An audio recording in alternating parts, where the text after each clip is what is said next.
Picture this. It's 1945, and Allied soldiers are charging into Nazi lands. Rifles cocked, hearts pounding. Suddenly, they freeze as a nightmare rips their souls apart. Rotting corpses tower in grotesque stacks. Skeletal survivors stagger forward like ghosts. A stench of death chokes their lungs. This is the moment they uncover Hitler's concentration camps. Soviet voices shout freedom through gritted teeth. American fists clench in white-hot rage. British hearts shatter into silence. What they witness isn't war. It's a horror that scars them forever. This isn't just a history lesson. It's the soul-crushing moment the Allies stared into evil's gaping maw, and you'll feel every shudder of it too. Welcome to Through the Ages, where we rip open history's darkest secrets. Before we plunge into this haunting descent, hit that subscribe button and ring the bell to join hundreds uncovering history's truth, told like never before. Imagine the scene unfolding. By mid-1944, the Nazis see the walls closing in. Soviet tanks grind west from the east, their treads slick with German blood, while Allied forces storm Normandy's beaches in the west, all converging on Germany's Black Heart. Heinrich Himmler, the cold-eyed overlord of the camps, panics. His voice cracks as he snarls, "Erase the evidence!" He unleashes death marches, forcing prisoners deep into the Reich, their frost-bitten feet bleeding into snow, while SS torch papers and crematoria to bury their sins. But the ashes cling. The bones won't burn away. From Majdanek's smoldering ruins to Auschwitz's sprawling hell, Dachau's festering decay to Bergen-Belsen's open graves, Allied troops, Soviet, American, British, stumble into these slaughter pens, expecting POW camps, maybe a few starved captives, not this abyss of genocide. Rotting flesh hangs in the air. Ash piles whisper of millions, survivors too weak to stand rasp for life.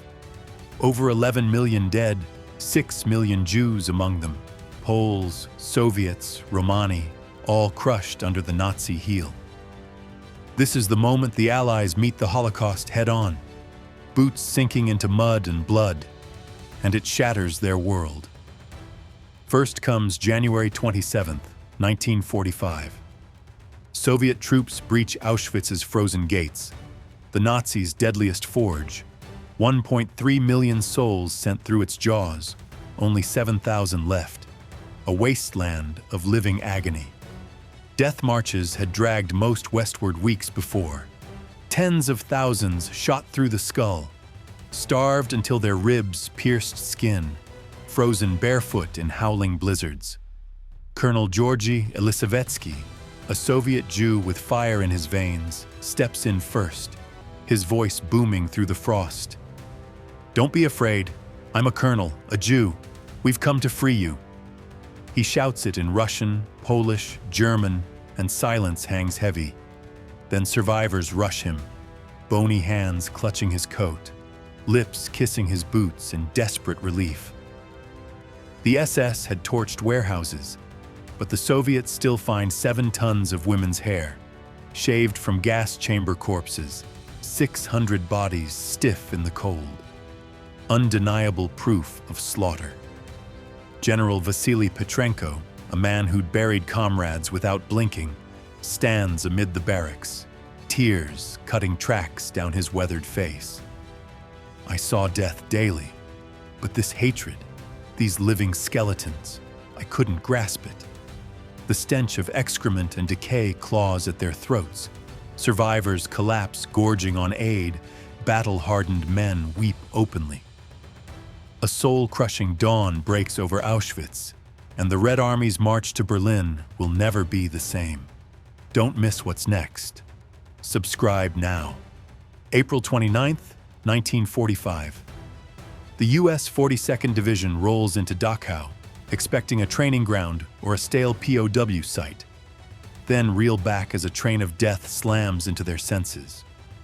40 boxcars groan under 3,000 corpses, rotting for weeks after crawling from Buchenwald. Only 750 still breathe, their eyes sunken from starvation, typhus gnawing their bones. Lieutenant Column Felix Sparks, first to peer inside, chokes on the air.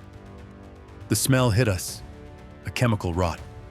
Then boxcars of corpses stacked like logs. I couldn't breathe. Inside the camp, 32,000 survivors stagger forward, walking skeletons draped in rags, while piles of naked dead sprawl across the dirt. Malnourishment carved into every hollow face. Some GIs double over, vomiting into the mud. Others boil with rage. 4 SS stumble from the woods, white flag limp in their hands, and American bullets rip through them without a word. Sparks scribbles later. My men lost it, evil stared us down, and we answered with lead. The train's stench seeps into their uniforms. The sight of those skeletal hands clutching barbed wire burns into their skulls.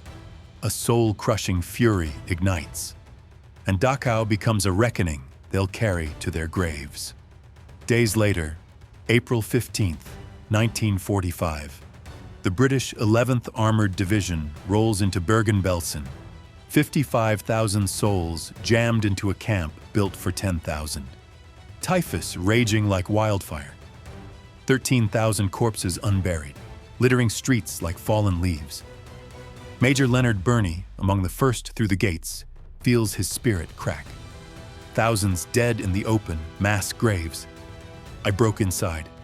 The stench, the silence, it crushed me. No gas chambers here, just starvation's slow grind and disease's cruel harvest. 14,000 more die even after liberation, too frail to cling to life. Soldiers gag on the reek of decay, their boots sinking into mud thick with rot. Some haul weeping survivors into aid tents. Others force local Germans to face the graves. Bernie's voice trembles as he adds, "We weren't ready. Nobody could be." Tears streak the faces of men who'd stormed beaches, their rifles useless against this enemy. Disease, despair, death. A soul-crushing weight settles over Bergen-Belsen, heavier than any battlefield, and the British stand broken amid the wreckage of humanity. Here's where it hits hardest. Auschwitz's cry of freedom, Dachau's train of rage, Bergen-Belsen's graveyard despair. These moments shred the Allies' souls to ribbons. Soviets meet liberation with Elisavetsky's shout, tears streaming as survivors clutch him. Americans meet Dachau with Sparks' fury, bullets answering the SS's surrender. British meet Bergen-Belsen with Burney's collapse, mass graves silencing their resolve. 11 million dead across these camps, a scale no battlefield ever hinted at. These aren't just camps, they're evil's beating heart. Gas chambers hissing, marches bleeding into snow, graves yawning wide. Liberation isn't a victory march. It's a wound that gushes, a scar that screams across decades. Soldiers who'd faced shells and shrapnel now weep, kill, or stand frozen. The Nazis' calculated horror, piles of hair, stacks of bodies, children's bones. Unmasks an enemy beyond war, a truth that claws their minds raw. So what lingers in your gut? Soviet bullets and shouts tearing through Auschwitz's frost, a bloody prelude to freedom. Dachau's train, its rotting stench fueling American rage. Bergen-Belsen's graves, a silent dirge breaking British hearts. All prelude to a fractured justice that can't heal these wounds. From Elisavetsky's cry to Sparks' gunfire, Bernie's despair, what crushed you most? Drop it in the comments below. For more dark secrets told like never before, hit that subscribe button now. Stay tuned for our next video. Until then, don't do anything your mother wouldn't approve of.